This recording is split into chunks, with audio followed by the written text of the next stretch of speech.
Hello and welcome back to another episode of the DIYguy.net.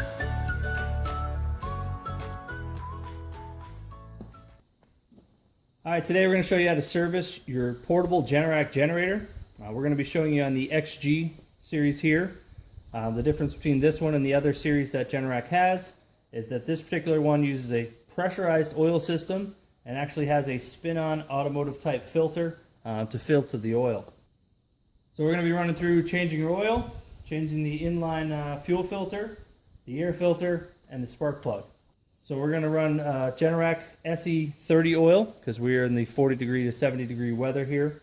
If you were in the 10 degree to 40 degree weather, you run your 1030. If you were in 10 degree or below weather, you're going to run a synthetic 530. We have the spin-on filter for this particular one. We have our drain bucket. We have a funnel we're going to use to fill the oil back up once we drain it. A rag. We got our inline fuel filter, which we're just going to need a pair of pliers to get the clamp off around it, the fuel line. We have our air filter. We have a 5/16 nut driver used to remove the cover. We're going to have a flat screwdriver to remove our spark plug boot, just to help us when we reach down inside. We got a swivel head 3/8 ratchet, 6-inch extension, 5mm Allen wrench or key, as we're going to need to remove these to get that cover off to gain access to the spark plug. Our 5/8 spark plug socket, or you could use the factory one that came with it, and our replacement plug. Alright, so for prep, what we did was start the generator, we let it run for a little while, get it nice and warm, get it hot. That way all the contaminants get back out of the inside of the engine and back into the oil. So when we drain it, we get most of those out. You want to change your oil when it's warm.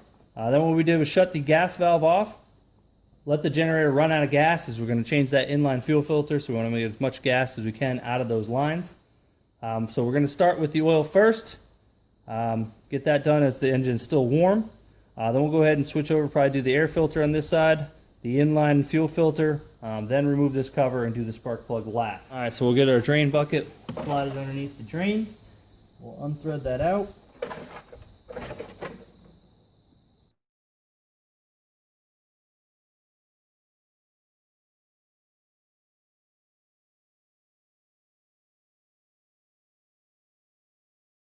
Alright, so our oil is almost done draining. I figured I'd go over the service intervals for this generator. So you should have changed your oil at the first 30 hours, which is the break-in period for the engine. You're going to change your oil again when you hit the 100-hour mark. And then after that, you're going to do it every recurring 100 hours. You're going to change the oil and the filter. So for the air filter and spark plug, you're going to change it at the 200-hour mark, and then the 200 recurring hour mark after that. It doesn't give a service interval for the inline filter. Like I said, the one that comes on the generator is like the cloudy kind of white one, so you cannot see through it. The XG series here, I'm not sure about the other ones, actually has a pretty fine mesh filter within the filler neck of the gas tank. So that does a pretty good job of stopping the contaminants or debris from getting in the gas tank and thus getting into that inline filter. But like I said, it's a good idea to swap it out to a clear one so you can visually inspect it and service it as you need to. Alright, so now that our oil is done draining, we'll go ahead and wipe down the threads of the drain tube and our cap here, and we'll go ahead and reinstall it on there. Careful not to drop it into your drain bucket. You may want to move it just out of the way to ensure you don't drop it in there as well.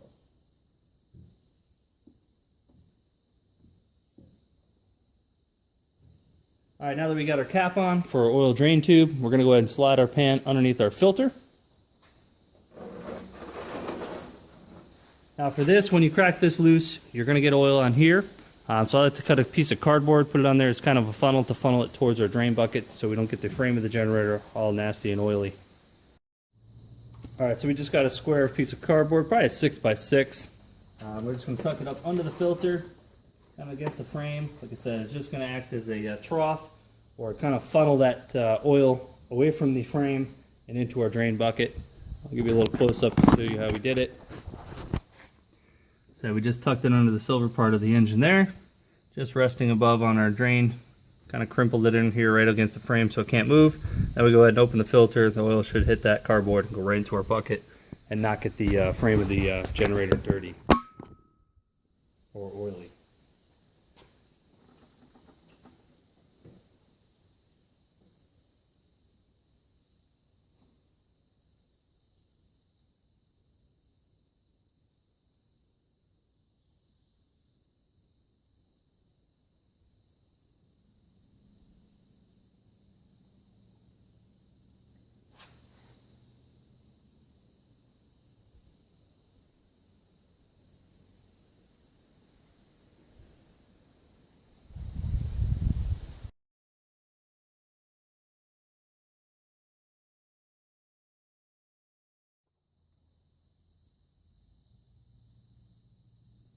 So we'll go ahead and let that drain a bit until it stops dripping. Then we'll go ahead and grab our rag, wipe it up, and get ready to install our new filter.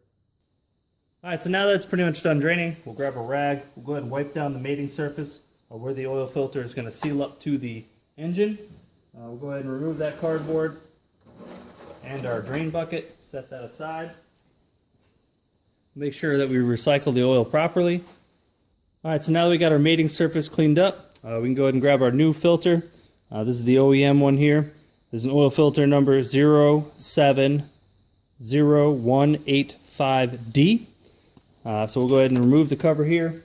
We'll go ahead and grab our oil. What we're going to do is put some in here as the filter is kind of on an angle, so we can get some in here so we don't have a dry start. We're going to grab some and apply it to this ring right here, the seal. Kind of like a car automotive filter, get a thin film of oil on there, then we'll go ahead and spin it on.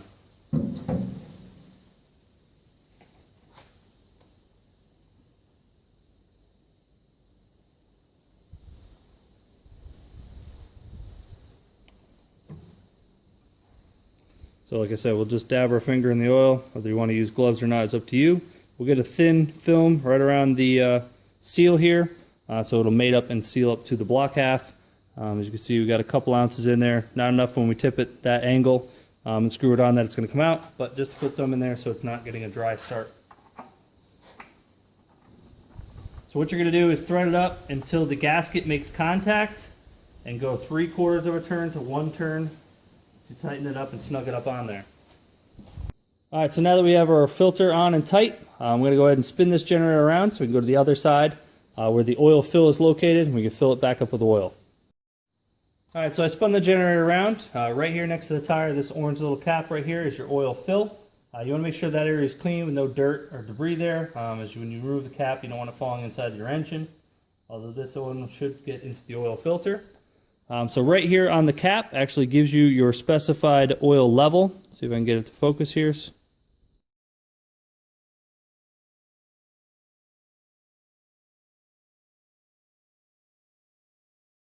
we'll go ahead and grab our oil funnel and our oil, and we'll go ahead and fill it up. Alright, so we'll go ahead and place our funnel in there.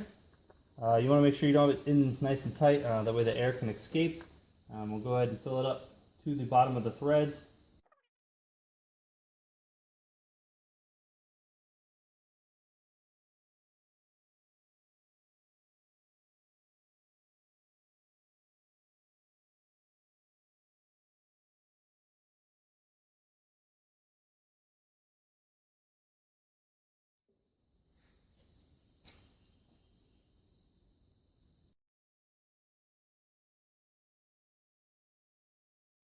Alright, so we got our oil fill cap on. We're going to go ahead and turn the generator over to the pull cord side, which right above that is the inline fuel filter, and right next to that is the air filter, as we're going to service those next. Alright, so we got the generator spun around. We are on the same side as the oil drain here. Right behind this cover here is where your air filter is located. So we're going to need to remove these two 5/16 bolts. You can use a 5/16 nut driver like we are, or a flat screwdriver, and then we can go ahead and remove the cover and get to the filter.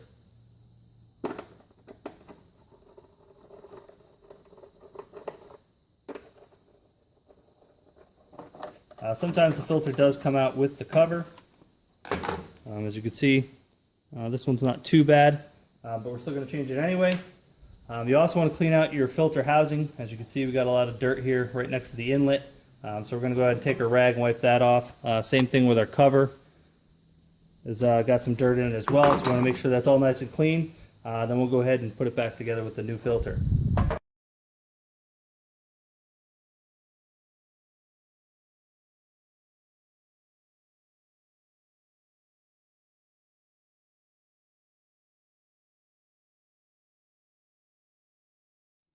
Alright, so now that we got our filter housing clean and our filter cover or door, we can go ahead and grab our new filter. This is a Generac 73111. What we're going to do is just set it within the filter here. It's got little tabs where it just sits inside, kind of gets pinched. See these little black tabs here, just kind of hold the filter in place. You can hold the whole assembly, get it lined up, slide it where it needs to be, and go ahead and start the screws. And then we'll snug them down with our 5/16 nut driver.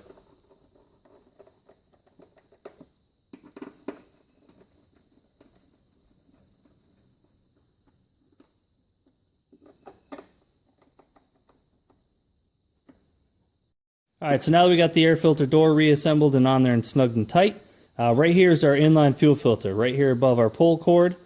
So we just need a rag to put underneath here. There's going to be a little bit of gas in there. Our needle nose or channel lock pliers so we can undo these clamps and slide them back off the hose. Then we'll be able to twist it and remove our inline fuel filter. So we'll get a rag under there. We'll use the needle nose pliers to squeeze those clamps, slide them back on our gas line or fuel line. We'll do both sides. You may want to use channel locks on this one because of the orientation of where the clamp is. With the needle nose pliers, you have to do it from the other side here. And we'll just go ahead and twist them, pop them off.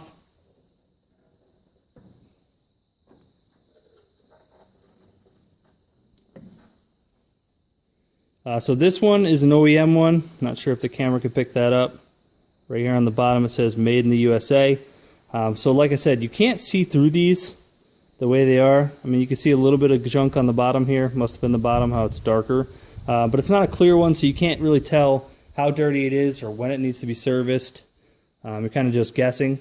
So they do make these in the clear style, which is what I like, the little pancake inline fuel filters. But they were out of them when I went. So we got this one, which is a little bit bigger, a little more surface area. Not really going to make a difference, but it's clear at least, so we can see through it. But they do make the pancake clear ones, what I usually use. They just happen to be out of them. So we'll go ahead and unpackage this one and get this one installed. So with most inline fuel filters, they are directional. Somewhere there should be a little arrow. Not sure if you can see that on camera or not. So it needs to come in this side and go out that side, which is exactly how we're going to install it in here. This side is coming from our fuel tank down to our fuel shutoff, then out into the carburetor. So we're going to go ahead and push this on. Like I said, this one's just a little bit longer. So we're going to get it all the way up to the solid part here. And then we'll go ahead and reinstall our clamps on it.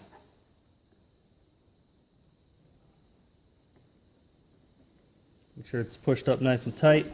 Go ahead and grab our pliers. We're going to use channel locks on this side just to be able to slide that clamp back down. Make sure it's on there. Give it a little tug to make sure it doesn't slide off. Grab the other side.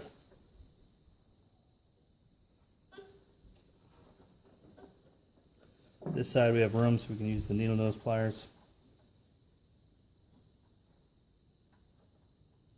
Put it back in the little holder here.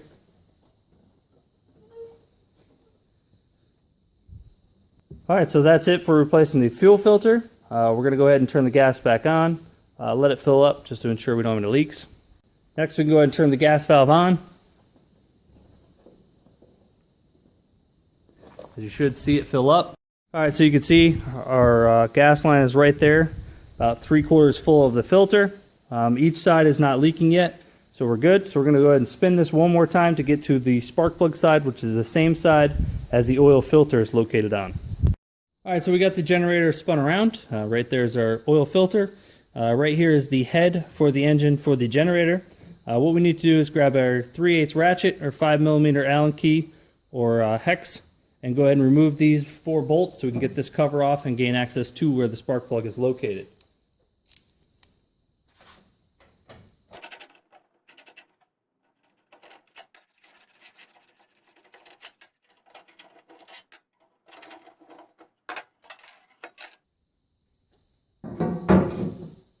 Be careful when removing the cover. They do have these little plastic spacers. Sometimes they pop out, sometimes they stay in position.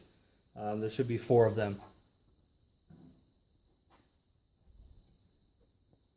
Alright, so once you get your cover removed, you'll notice this little notch right here in the heat shield between the engine and the gas tank. Right here is actually the boot for the spark plug. You can go ahead and reach in and just pop it off with your finger. or if you want, you can use a long flat screwdriver, get it right there under the top of the boot, and you can easily pop it off that way as well. We'll just kind of push that out of the way. Once we have our boot removed, we're going to use our 3/8 ratchet, our 6-inch extension, and our 5/8 spark plug socket to remove our plug.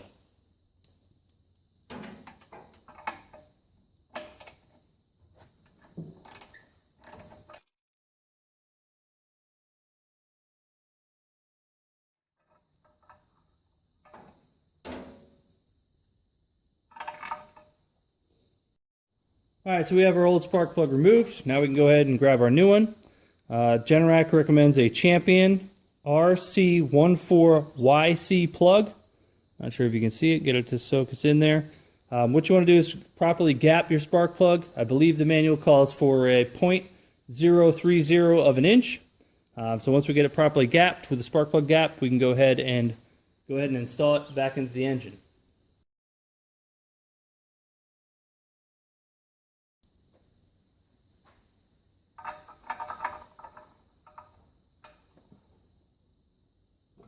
So we're going to take just our socket and extension first to get it started, to make sure we don't cross-thread it down in there. Get it tight. We're just going to snug it down a little bit just to crush that crush washer. Alright, so now we got the spark plug tight. We can reinstall our boot. Make sure you hear that click and it really locks on there. So we'll go ahead and reinstall our front cover here.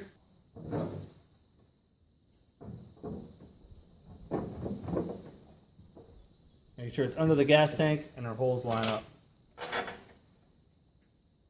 Start all these bolts by hand. Make sure they're properly aligned and starting into the thread.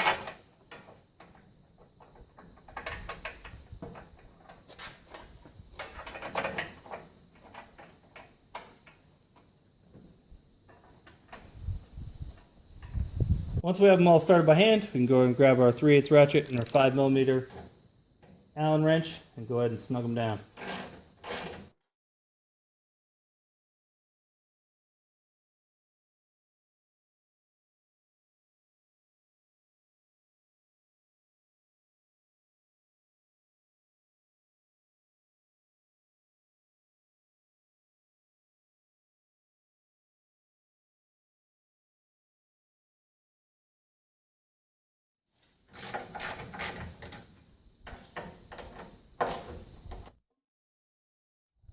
Alright, so with this cover on, snug down and tight, that completes replacing the spark plug and doing the full service on this Generac portable generator.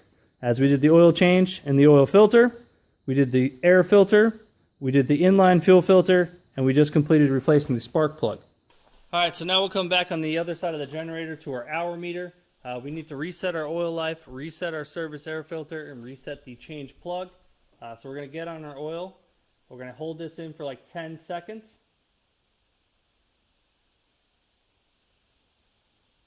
And you'll see all the zeros pop up. That should reset that. We'll go ahead and scroll to the service oil filter and do the same thing.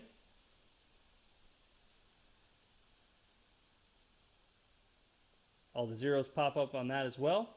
Now we'll cycle through to our change plug. We'll hold it in for those 10-15 seconds until we get those zeros to reset that as well.